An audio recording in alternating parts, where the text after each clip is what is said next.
Halo, selamat pagi. Kembali lagi di channel DCU. Kita akan melanjutkan perkuliahan sebelumnya tentang konsepsi belajar sepanjang hayat. Di konsepsi belajar sepanjang hayat kemarin sampai di poin ke-8 ya, tentang memilih membaca buku ajar. Sekarang di poin 9 adalah dalam membaca buku ajar atau textbook, dia menggunakan metode SQ3R. Dapat diterapkan. Yang pertama, S itu adalah survei. Jadi dia melihat sekilas buku dengan ilustrasinya. Ya, dari gambar, cover, lalu membaca kata pengantarnya, dan sehingga di situ menimbulkan rasa ingin tahu dan bertanya. Jadi ada istilah jangan melihat buku dari covernya, tapi ada beberapa hal looks pertama kali yang dilihat adalah cover. Question, ya, dari abis S ada key, ada question. Bertanya-tanya tentang bahan yang akan dibahas dalam buku ajar. Seringkali disiapkan daftar pertanyaan untuk membantu pembaca memandu rasa ingin tahunya. Mungkin kalau di buku Charles yang ini dia ada beberapa mengikuti ajak seperti itu ya. Misalnya ya, seperti ini dia memberitahukan di bagian depannya ya, seperti ini ya.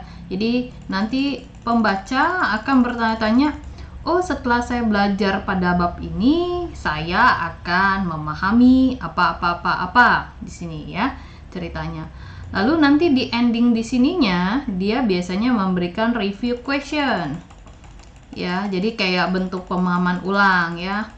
Gimana sih menggambarkan proses teknologi, program pelatihan proses teknologi, terus apa sih skill dari seorang teknisi yang harus dibutuhkan untuk mencapai kesuksesannya ya. Jadi ada beberapa buku ajar memiliki metode demikian. Jadi dari question itu sebenarnya dalam buku ajar seringkali disiapkan daftar pertanyaan untuk membantu pembaca memandu rasa ingin tahunya. Lalu ada R, yang itu 3R, yaitu read. Membaca secara cepat dan menyeluruh untuk menangkap pokok-pokok pikiran dan tidak mengulang-ulang membaca kalimat atau kata. Review adalah menelaah pokok-pokok pikiran yang penting, pesan-pesan yang penting, serta kata-kata kunci. Ya, ini juga ada di sini. Dia kalau nggak salah di summary, ya, di summary ini. Kalau nggak salah ada kata-kata yang harus dipahami. Kalau di buku di sini biasanya dia memberikan di bagian bawah nih. Tugas yang dikerjakan, ini beberapa istilah. Dia buat kalimat seperti itu, materi seperti itu, dan dia terapkan di buku ini. Lalu ada terakhir recall, adalah mengulang telaah, membahas dan menguasai permasalahan. Poin ke-10 adalah keingintahuan seseorang jika seringkali hanya dapat dijawab dengan membaca langsung kenyataan alamnya.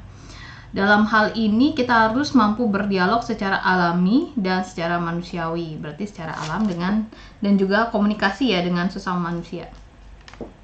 Dalam dialog manusiawi, yang dialog manusiawi ya, di mana lawan bicara kita juga adalah manusia, maka lawan bicara kita memiliki kemampuan untuk mengungkapkan pikirannya sendiri dengan bahasa yang telah sama-sama kita ketahui. Lalu gimana dengan alam? Nah, ngomong aja sama rumput yang bergoyang, ada istilah seperti itu ya.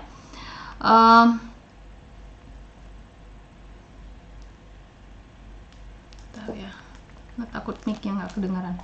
Dialog dengan alam, terlebih dahulu kita harus melakukan kompilasi logika alam ke dalam pikiran manusia kita.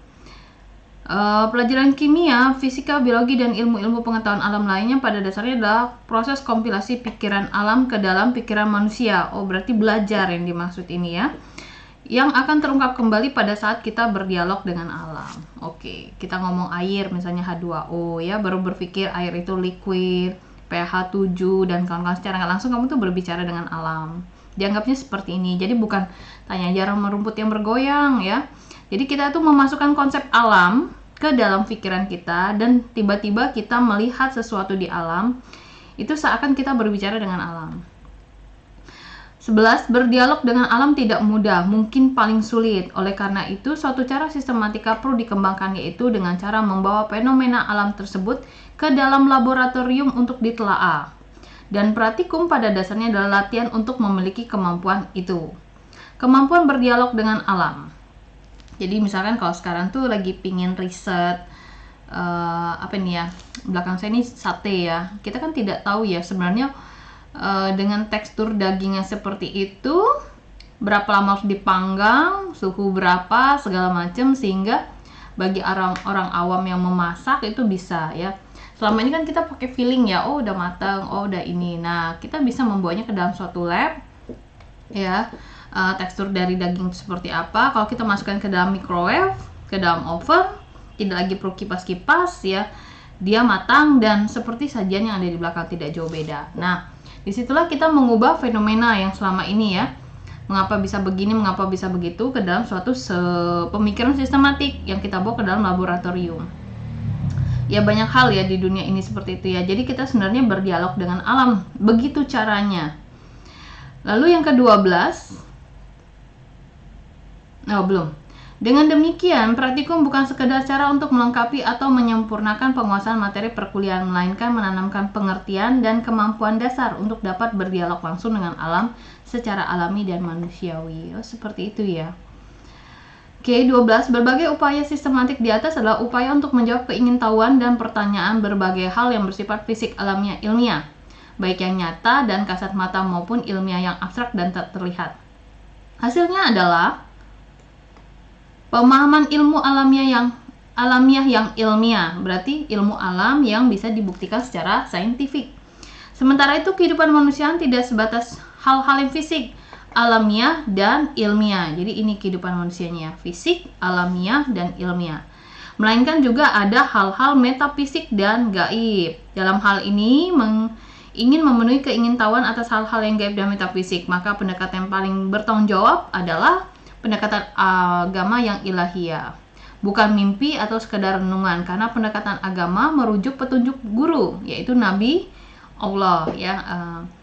Ini beda-beda agama, jadi dipahami secara umum ya. Buku atau kitab suci dan pengalaman syariah yang absah dan dapat ditelusuri kebenarannya. Sesungguhnya ilmu dan agama bersumber dari Maha Pencipta. Dengan demikian, kedua hal tersebut saling melengkapi dan menyempurnakan. Akan memberikan pemahaman dari rujukan yang utuh, menyeluruh dan terpadu, dan tidak akan bertentangan. Ya, tidak ada agama yang mengajarkan ketidakbaikan ya, maksudnya keburukan dan kawan-kawan. Itu semua agama mengajarkan kebaikan. Jadi kalau ada yang mengajarkan tidak baik, ya silakan ditelaah kembali dengan secara tadi yang kita punya. Yang tadi mana fisik, alamiah dan ilmiah. Nah, kan ini pelengkapnya adalah hal-hal metafisik dan gaib ya. Karena di luar sana banyak sekali mungkin kamu belum bisa membedakan. Ya karena kan itu kita dapat dari pelajaran, dari guru, dari sebuah buku, belajar, ya macam-macam ya maksudnya. Nah, maka ini menjadi sebuah penyempurnaannya. Dikembalikan lagi kepada Sang Pencipta. Oke, ini tugas untuk dikerjakan ya, bahasa dari buku ini.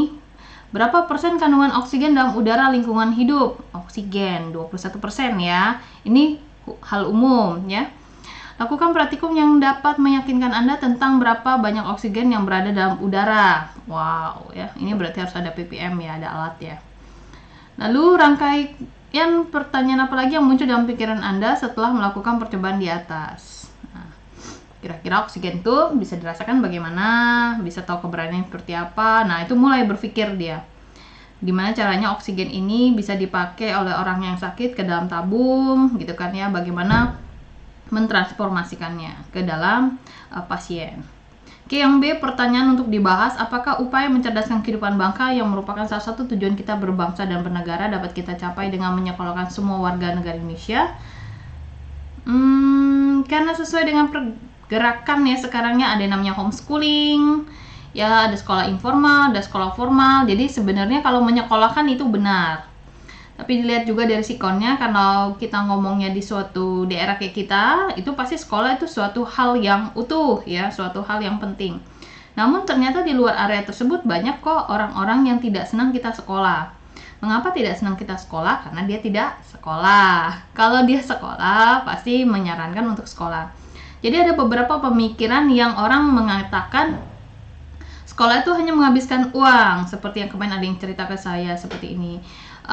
Begini ya, kalau saya menyikapinya seperti ini, kita berada di lingkungan itulah akan memberikan efek macam-macam ya. Nah sekarang kamu dari kalau SD kan sekolah, SMP sekolah, nah bagaimana pergaulan kamu, bagaimana habit kamu setiap hari. Nah, itu yang akan mengubah pola kamu. Jadi bisa saja dalam satu keluarga itu bisa beda-beda pemikiran. Dia bilang sekolah itu penting, dia bilang sekolah itu tidak penting, sekolah menghabiskan uang, dan banyak-banyak.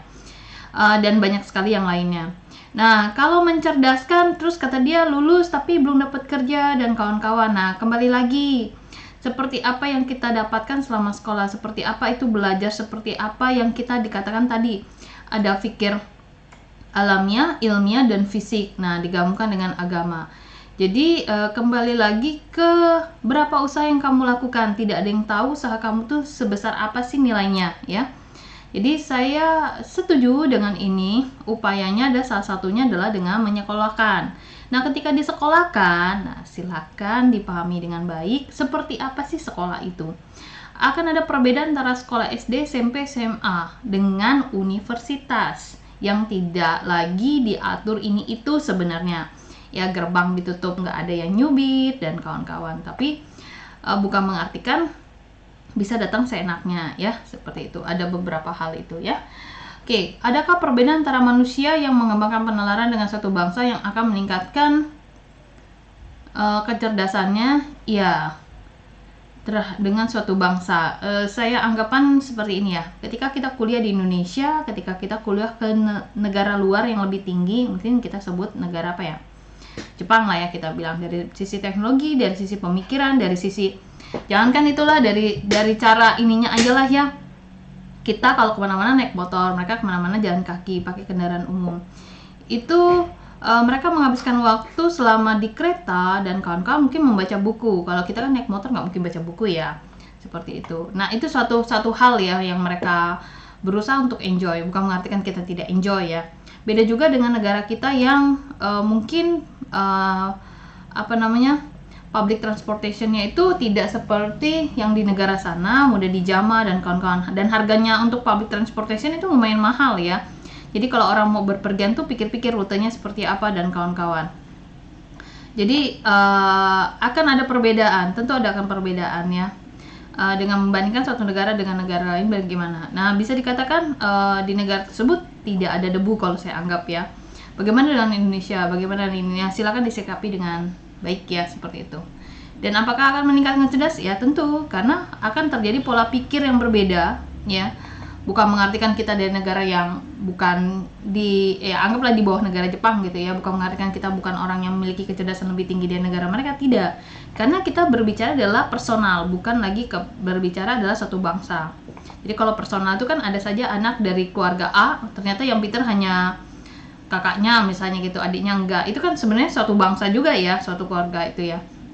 Jadi akan terjadi perbedaan. Apakah anak yang sekolah itu akan lebih pintar dari yang nggak sekolah, yang sekolahnya lebih minim atau sekolahnya lebih rendah dari kakaknya, atau itu tidak bisa menjamin, karena kembali lagi ke personal manusianya. Oke, beberapa istilah yang perlu dicatat. Pengetahuan adalah berbagai hal yang diketahui oleh manusia. Ilmu pengetahuan adalah berbagai pengetahuan manusia yang disusun secara sistematik. Oh, berarti pengetahuan itu yang diketahui oleh manusia. Itu benar bisa salah, ya, karena kan ada mitos, ya, ada hal yang benar demikian. Ilmu pengetahuan berbagai pengetahuan disusun secara sistematik, berarti dari buku. Belajar adalah proses manusiawi untuk mencerdaskan kecerdasan pikiran. Jadi bukan pinter secara ininya, tapi nalarnya, ya, kita bilang kecerdasannya. Proses belajar mencakup upaya perumusan rasa ingin tahu dalam bentuk pertanyaan. Dalam upaya menjawab pertanyaan, berguru, membaca buku, dan melakukan penelitian, ya. Kalau berguru tuh bisa sekolah, bisa les, ya. Membaca buku ini bisa diri kamu atau kamu diskusi dengan kawan-kawan dan melakukan penelitian. Ini berarti dengan riset, ya, kalau kita bilang, ya, saintifik atau ilmiah. Ilmu dan agama kan saling melengkapi dan menyempurnakan, tidak terpisahkan tetapi tidak bercampur aduk. Jadi ada batas yang terbatasi di sana. Oke, itu aja tentang materi konsepsi belajar sepanjang hayat. Nanti kita lanjut lagi dengan materi selanjutnya, ya. Kalau nggak salah tentang model. Terima kasih, sampai jumpa lagi di channel YouTube Desius. Sampai jumpa dan selamat pagi.